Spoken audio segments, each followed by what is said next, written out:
Jackson is a health specialist, former special advisor at the Department of Health to Andrew Lansley when he was Health Secretary. And we're also joined by Dr. Sonia Adesara, NHS doctor and spokesperson for Keep Our NHS Public. Jenny, let's come to you first, if I may. Very good evening. Are you frustrated by the level of debate? Because it's not just this election campaign, is it? This has been going on for years, that you can never have a serious debate on the NHS because it's just seen as such a sacred cow. Well, I agree that it's a sacred cow. I mean, the NHS is often compared to the closest thing we have as a national religion. And to that end, I think it's really, really important that we do fund it. There are growing demands on the NHS. It's not just Punch and Judy politics are going about funding the NHS. That is what people like. Even a majority of Conservative voters are prepared to see their taxes increased to fund the NHS. So the Conservatives are absolutely right to fight on this territory. It's thanks to their sound economic management that, quite frankly, we're able to invest more in the NHS. But what about the constant accusation that the agenda of the Conservatives, and you must have seen this when you were in government, is to privatise it or by stealth or sell it off to the Tories' friends? Well, do you know what? The irony of that, Ian, is that Anna Milburn and Andy Burnham were the privateers par excellence in the NHS, and we were the ones with the NHS Reform Health and Social Care Act of 2012 who actually stopped the cherry picking, which means that private sectors were able to go in and do a knee operation, but none of the follow-up complications that were introduced under the Labour government. So there's lots of smoke and mirrors here, and I think Labour are just beating the same old drum on this, which is a pity, because if you look at their record in Wales, it's absolutely abysmal. Waiting times have gone up, funding's gone down, and I find it incredible that they choose to fight on a ground they're so weak on. Let's bring Sonia into the conversation. Sonia, very good evening to you. Good evening. Do you accept of any of what Jenny said there, that this debate, or what I've said as well, that this debate will never go anywhere if both sides just retreat into their bunkers and accuse the other of either wanting to privatise it or just keep it the same? I agree with, I think, the level of debate where we just keep getting meaningless sound bites from our politicians that don't actually mean anything. I think when the Tories keep saying NHS not for sale, it's a completely meaningless slogan. I think I disagree with everything else that was said. I think there's a bit of rewriting of history there. But I can tell you, from my experience of working in the NHS over the past few years, the Tory record on the NHS is really not something to be proud of. And what we've seen over the past few years is just endless broken promises, and what they say in election time is very different to actually what they do a couple of years later when they're in government.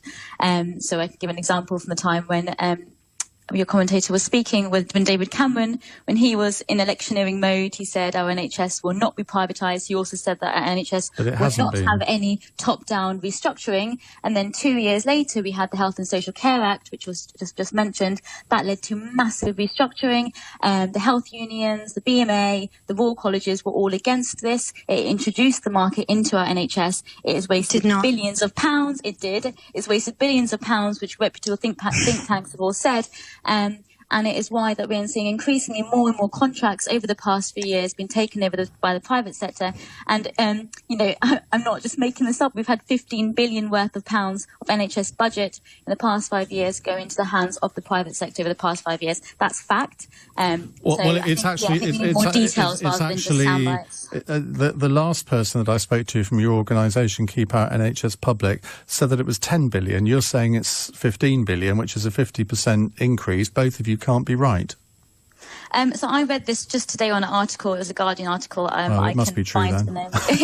Yeah, I'm not as in myself. I work in the NHS. I'm passionate about the NHS.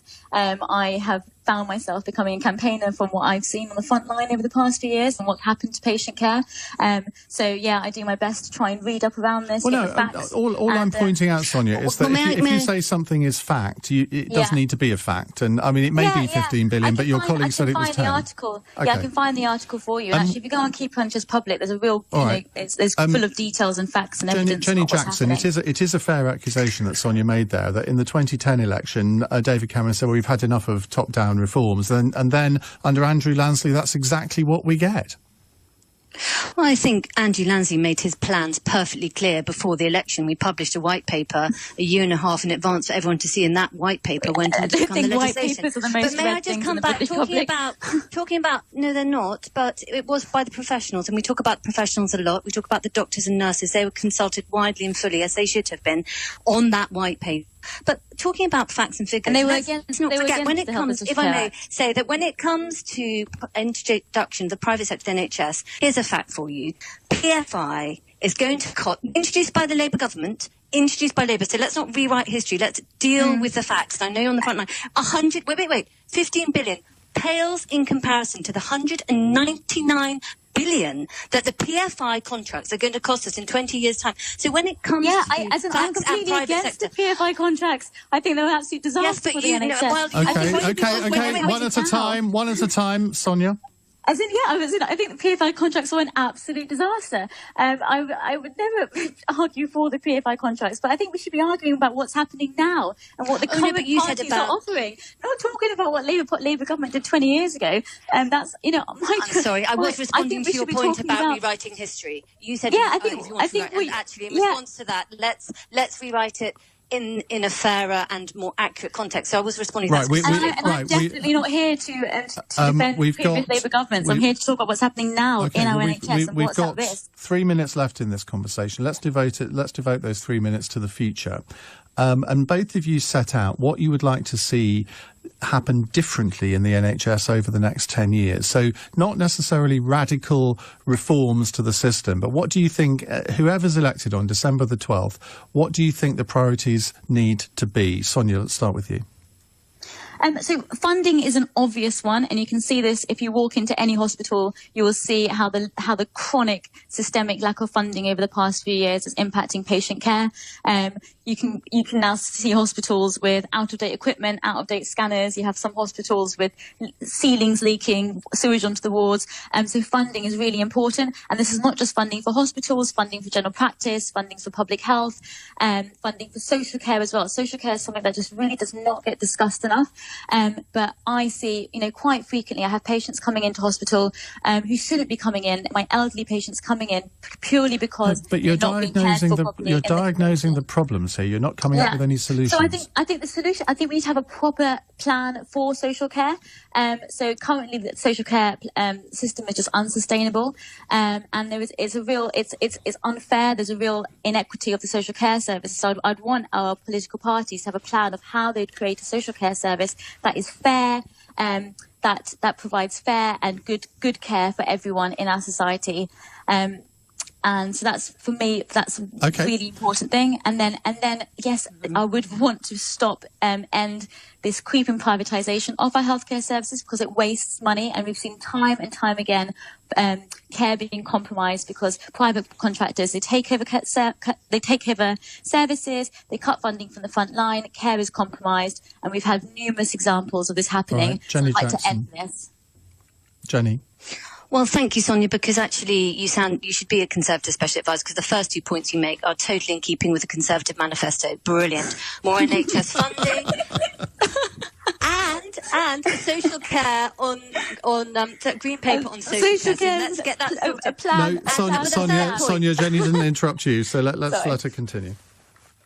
And finally, my point is that in terms of privatisation, the NHS is not for sale.